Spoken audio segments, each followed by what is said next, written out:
सगियूं जे रहवासियुनि भानिल ख़ातून मतू ऐं नेक मोहम्मद मतू एहतजाज कंदे चयो त हिकु ॾींहुं पहिरियां बख़्त अली मतू जी घरवारी गुलनाज़ मतू गबट जे सहाफ़िन वटि दाहींदे असांजे मथां कूड़ा ऐं बेबुनियाद इल्ज़ाम लॻाया हुआ त मुंहिंजे मुड़ुस बख़्त अली मतू जी पहिरीं घरवारी ऐं मुंहिंजो सोहरो नेक मोहम्मद मतू मूंखे तशदुद करे मूं सां नाजाइज़ी कंदा आहिनि, जेको बिल्कुलु कूड़ आहे। पहिरीं घरवारी आहियां, मुंहिंजो मुड़ुस फ़ौज में ड्यूटी कंदो आहे। गुलनाज़ उन जी ॿी घरवारी आहे।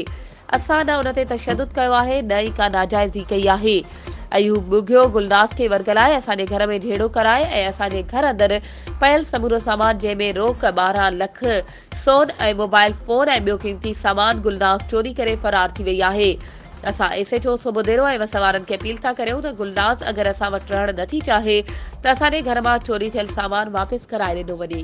वधीक ख़बरुनि ऐं अपडेट्स जे लाइ असांजे चैनल खे सब्सक्राइब कयो ऐं हा, बेल आइकन खे प्रेस करणु न विसारिजो त जीअं असांजी हर नई अचण वारी वीडियो तव्हां ताईं पहुची सघे।